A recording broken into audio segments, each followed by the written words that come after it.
Welcome to the Rainmaker Multiplier on Demand, a podcast for leading financial professionals, or rainmakers, and their teams that offer support for securing a successful future. From marketing help to staffing structure, listen and subscribe for actionable insights from advisors and skilled professionals alike. Hey there, Jason Smith here. My conversation with Philip Palaveev went so well that we had to break it up into 2 episodes. So part 2 is coming up next.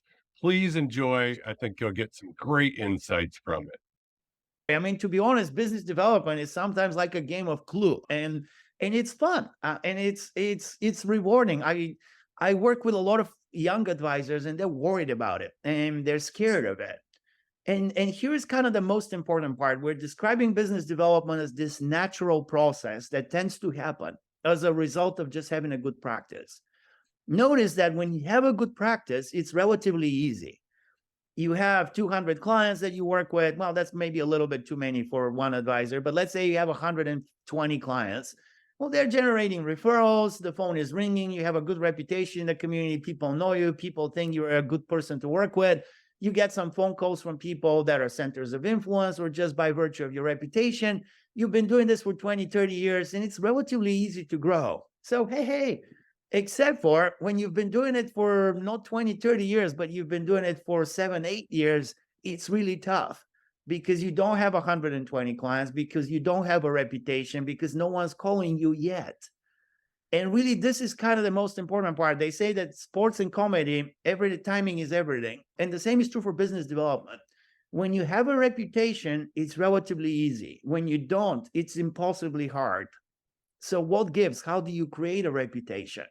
This is why we believe in ensemble practices, because this is when you don't have a reputation personally, you rely on the reputation of your firm. I started my career in Moss Adams, which is a big accounting and consulting firm. Has at least used to have a very big reputation and big name in this industry. So originally, most of my clients came to work not with Philip, they came to work with Moss Adams. And by the way, Philip was representing Moss Adams. The only reason they work with me is because I was representing Moss Adams in that relationship.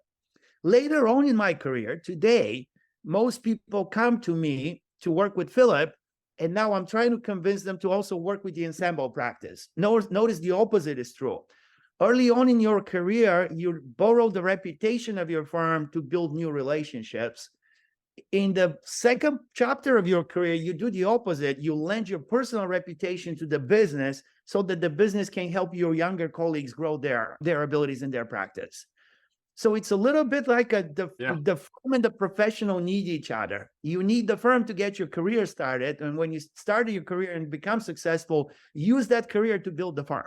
And, Philip, that aligns perfectly, I think, with a little bit of what I was talking about earlier is when you really master business development and you become a rainmaker, which really, kind of unlocks the opportunity for practicing partner, at least in our firm.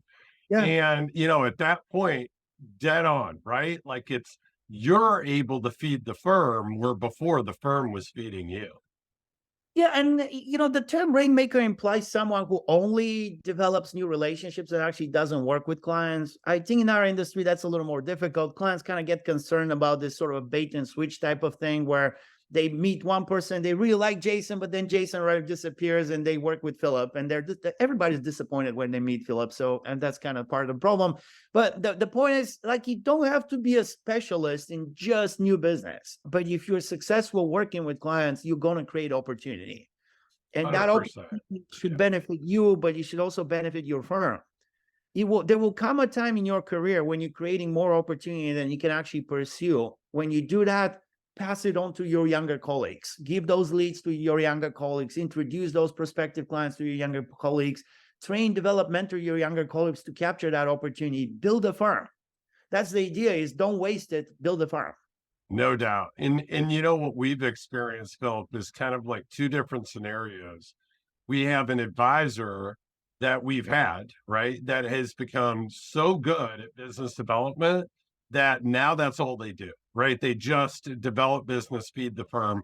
They're no longer taking people through the bucket plan, the financial planning process any longer. But we have another gentleman who is just as good at business development, but he's actually upped his game and only works with bigger and bigger clients and keeps feeding all the smaller opportunities down to all the other advisors of the firm. And it's two different paths and they actually both work. But the one thing I have noticed is that the one that is still a practicing partner, the one that's still working with clients, taking them through the process, he's able to attain unsolicited referrals, let's call it, because Yeah. of the real, like the current event, real life practicing knowledge that he's able to share, like almost indirectly as he's having conversations with centers of influence and clients versus the other that's a business development officer. He knows enough and he's got unbelievable people skills. But I think there's a level of opportunity that, maybe the one that no longer is practicing is not getting that the one that still is practicing is, if that makes sense. Yeah, I mean, when you look at it from a firm perspective, you have more strategies available to you than if you just look at it from individual perspective. When you look at it one advisor at a time, how that advisor is going to develop new business, then it becomes very sort of circumstantial based on their talents, abilities, and experience. And it becomes more difficult because the resources and time of one person are very restricted. When you're looking at an entire organization, then you can start seeing some specialization. You can see some opportunities. You can leverage the experience and talents of some of your people that are really good at something, and perhaps you can utilize everyone's best skill at a different position. Almost like in a soccer team, like if you look at a soccer team, you have 11 players. One of them is going to spend most of their time at your goal. They're never going to score. That's your goalie, but they're going to protect you from losing. And that's kind of like your chief operating officer. They're going to protect you from having trouble, but they're probably not going to bring clients to the firm. And that's just fine. By the way, you don't want your goalie in front of the other goal. That's very dangerous and a bad idea. You only do that in very desperate situations in hockey and soccer. Then you have your forwards, and your forwards are going to score a lot. That's their job. That's what they're paid to do. But they're not the only ones scoring in soccer. And this is very important to remember. In modern soccer, the defenders score a lot. They're expected to score a lot. They're expected to play forward as well. The midfields are expected to play forward and score a lot. It's kind of debatable. Is Messi a midfielder? Is he a forward? We can have a long conversation about that, but he certainly scores a lot. So notice every advisor in your firm should be scoring. Every advisor in your firm should be bringing new clients. But there are some people from an organizational perspective that can specialize in that. That's your forwards. And there are some people who are sort of exempt from that because they're defending your goal. That's your defense and your goalie. But, notice even defense actually should score some. They should still play forward. So everyone who's working with clients should be responsible for finding opportunities. I am not fine with the idea that you could be working with 150 clients and you can't bring a client to the firm. Absolutely. If you have too many relationships, you should see a referral. If you're not seeing a referral, you're not doing your job well. Really, it's hard to accept that. But if you're not seeing enough referrals, something's not right with your client service. Right. No, I agree with that. I think that what we've experienced, is there are some service advisors that they're very good at their job and they absolutely get referrals. So therefore they're doing a good job, proofs in the pudding. That's But they're not one to go to that lead advisor level, right? And the certain yeah. hunting kind of capabilities that almost come out at that lead advisor. Hopefully they're coming out before that, but they really shine at lead advisor or even a business development officer. So I think like what you're talking about, what resonates with me is our firm has grown to a size where somebody who is really good at business development officer and that's what they're passionate about can feed service advisors that still have bandwidth but don't kind of have the hunting capability to become a lead advisor.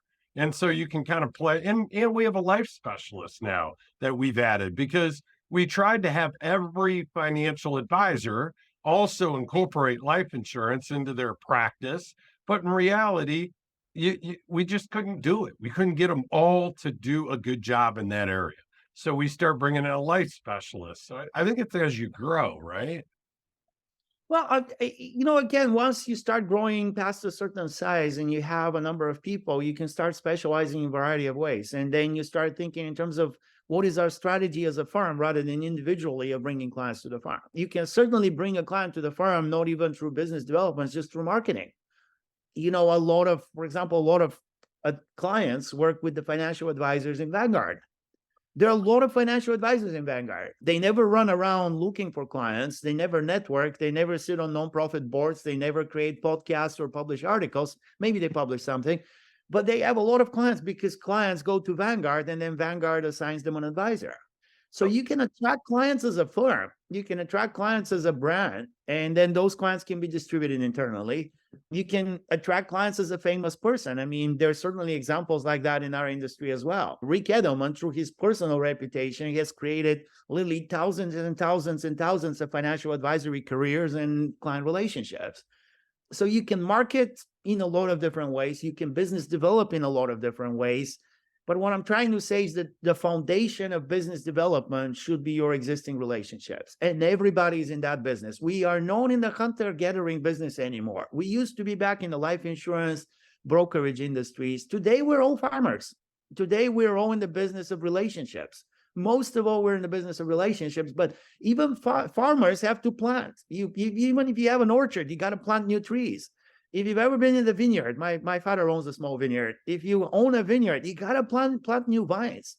You can't just be sitting on the same vines because some vines die. And you also need to grow the vineyard. And without growth, you become stagnant, and everybody's in the growth business. And especially in modern advice, we don't have such a distinct sort of a boundary between front stage, backstage, front office, back office. To a certain degree, everybody is in the business of client relationships and everybody is connected strongly to the client. But that also means that everybody's in the business of growing the reputation of the firm and using those strong relationships to identify future clients. Again, you're not a doctor without patients. You cannot be an advisor without clients. There's a kind of almost a wave of thinking in our industry that this is an industry for technical experts. No. If you don't have patients, you're not a doctor. You're just a guy with a medical degree. You become a doctor when you start treating people. You become an advisor when you start working with clients, which means you got to go find clients.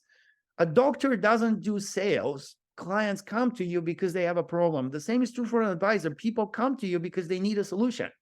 You don't have to run around forcing people to take care of their retirement or take care of their children's education or they take care of their loved ones or take care of their own financial goals. Ideally, they recognize they have an opportunity and a challenge they need some help with. And that's why we need new relationships. Essentially, it's the business of helping more people. No doubt. What I mean, and really just in summary on that piece, and the last thing I'd love to hear from you about is making someone a practicing partner and anything you might want to share from there. But, Philip, I think what I hear you say, some of the key things is, we're all farmers. Yeah. And we all have business development responsibilities as financial advisors. And a big part of that is just delivering a super high level of customer service and experience to those clients. So that way they have no choice but to talk about you and want to help you because what a great job that you did in the experience that you provided to them. And that's really like fundamentally that's it. Imagine you're a chef and you're amazing at creating these meals. Well, I mean, ideally, every time you create a meal, people can't stop talking about, how well you cook and they want to invite their friends over and bring their friends over. That's kind of what you're shooting for. And if you're cooking and nobody's talking about it, maybe you want to take a look at your recipes. Something's not going right. Again, I don't believe that you can be great at relationships without actually being able to grow the business. When you're great at relationships, people talk about you. And we can easily have another podcast about what's the motivation behind referrals, why people talk about other people. But generally, we share. We love to share. We love to create connections. We are very social animals. And when we experience something great, we want to share it with others. And the opposite is true. When we experience something that sucks, to use the technical term, we also tell everybody it sucks because, hey, we want to protect our friends from a negative experience. It's also called emotional regulation. When we're upset about something, we want to tell other people because that helps us vent and sort of release that pressure. So we got to sort of remember that we are in the business of relationships, and relationships go from there. Now, you mentioned practicing partners. So practicing partners are basically lead advisors who also have shares in the company. They become owners. This has changed quite a bit. This is one of the elements that have changed. Traditionally, when I was writing, for example, the G2 book, which was written 2015, 16 or something like that, the vast majority of lead advisors who are very good at their job, very good at their practice, could expect to become also owners in their firm, could expect to purchase some shares in their firm. The same was true for the people who are best at investments in the investment department, people who are best at operations in the operations department. Throughout the firm, the best people at every profession within the firm, every job within the firm, could expect to maybe someday acquire ownership in the firm.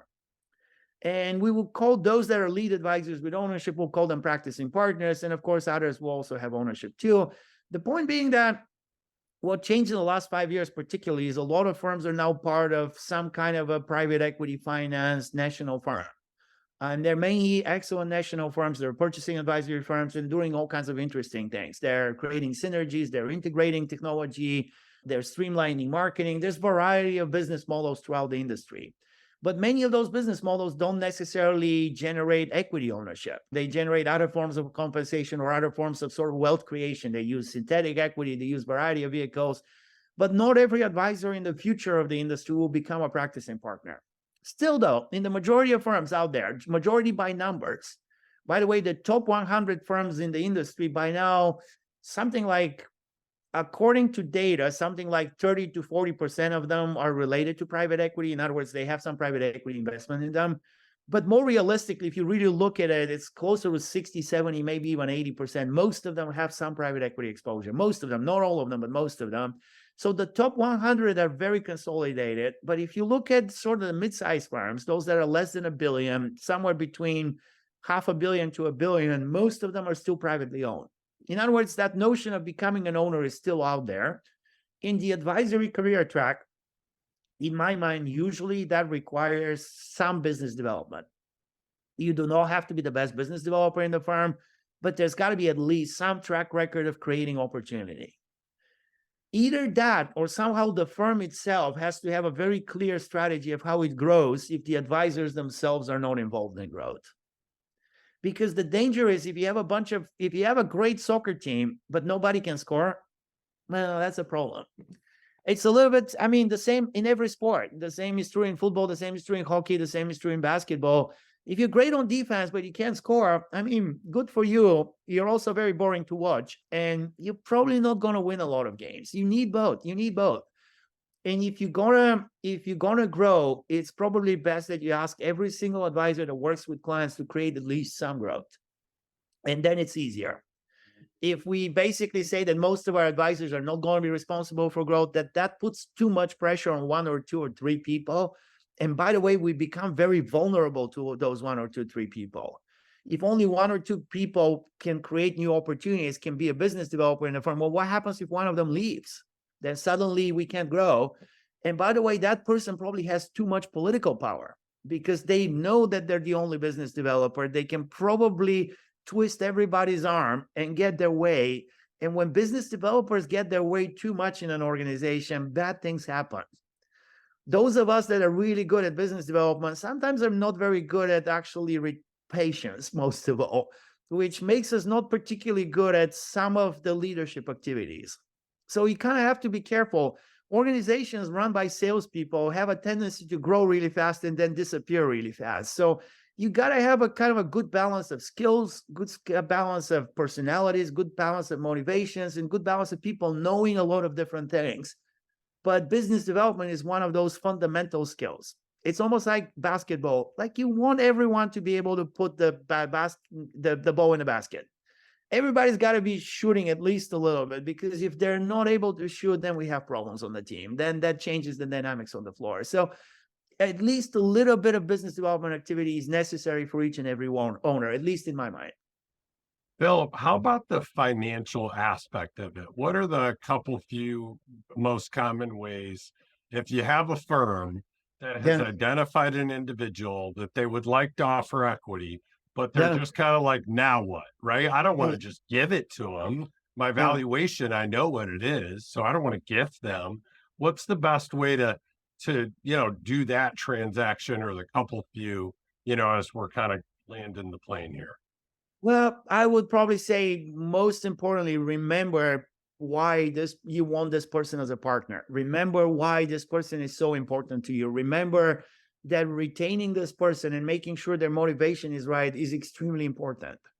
And if you remember that, that will maybe help you reconcile some of the difficult financial sort of metrics around it. Equity has become very expensive.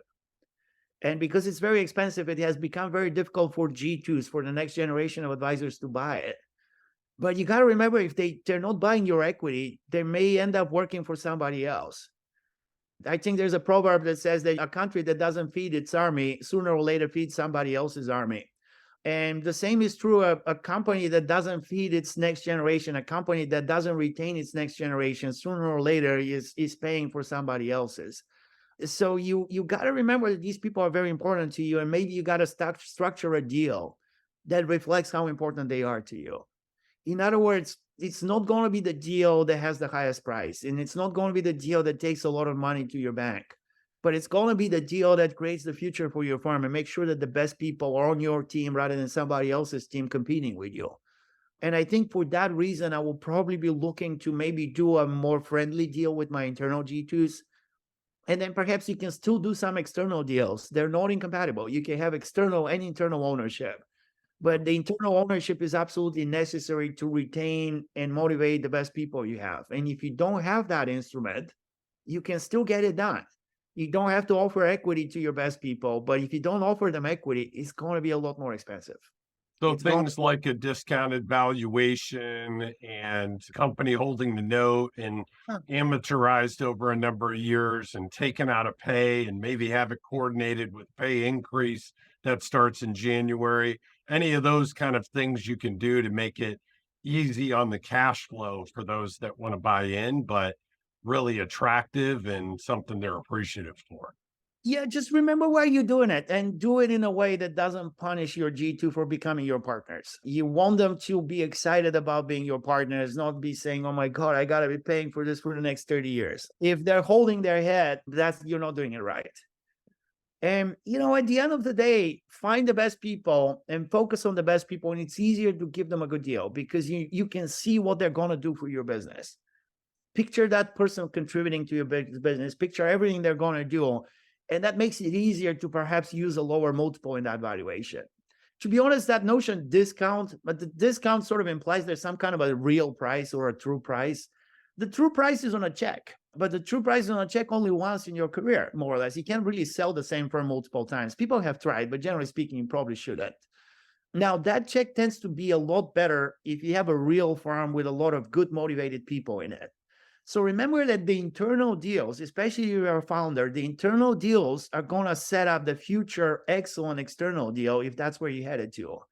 And in the absence of the internal deals, the external deal may not be there because the first thing that buyers look for is, do you have a G2? And if you don't have a G2, the valuations and the deal structures are very, very different than if you do. And you just kind of have to remember that. But I don't like the term discount. I mean, my books, for example, on the back of the book, what does it say? Something along the lines of $75 or something like that. But no one's ever sold a copy for 75. It has always sold for $49.95 at Amazon, reflecting a 40% discount. But really, the price was set at 75 by my publisher because they wanted to sell it at Amazon for $49.95, looking like a 40% discount. So discounts are sort of this notion of something has a real value and then we discount it down. That's not true. I would probably say, look, the price is what the price needs to be in order to integrate the next generation into the ownership of your business. Yeah. So yeah, maybe it's a discount relative to what you think you may be able to sell the firm in the external market, Yeah. but you will only be able to sell the firm at that price in the external market if you have the G2 internally. So you got to sort of put your ducks in a row. Do the internal deals first, and then the external deal may still be there and will be very attractive. But if you only chase the external deal, you may find that, when you chase two birds at the same time, you may have nothing. That's great. Thank you so much, Philip. This was unbelievable. Anytime I talk to you, I get great insight. I only wish I would have recorded our previous conversations. But I definitely want to encourage the G2 program. I've had 2 team members go through it. We'll have many more into the future. And just real quickly, Philip, it's basically future leaders of your organization or current leaders that have even more upside potential. Is that a good way to summarize who you'd want to have go through the program? Yeah, whoever as a founder or as a leader of an organization, as a CEO of an organization, whoever your best future partners are, that's who we want to work with. Whoever is leading, managing people, whoever is sitting in your executive committee or other important committees, whoever is a young person that's saying, I want to be a contributor to the future of this firm and I want to lead others, that's who we want to work with. And we have people from very small firms who are sometimes even the second employee of the firm. And we have people from literally the largest firm in the industry. And we enjoy working with all of them because fundamentally, and this is one of the most enjoyable things about our industry, fundamentally, it's all about how we connect with clients and how we connect with each other as colleagues, as partners, as leaders of an organization. All right. Thank you, Philip. Thanks for tuning in. This podcast was brought to you by C2P, an organization whose purpose is to educate, train, grow, and support holistic financial advisors so families can achieve true prosperity. Never miss an episode by subscribing now to discover new resources and strategies. Visit c2penterprises.com to learn how we can help scale and secure your business. At the time of delivery and any subsequent publishing, information was deemed reliable but is subject to change by the time of listening or viewing. The contents of this piece include the opinions and projections of C2P Enterprises, are subject to change, and are for informational purposes only. The information provided in this presentation is not intended to be individual investment, tax, or legal advice.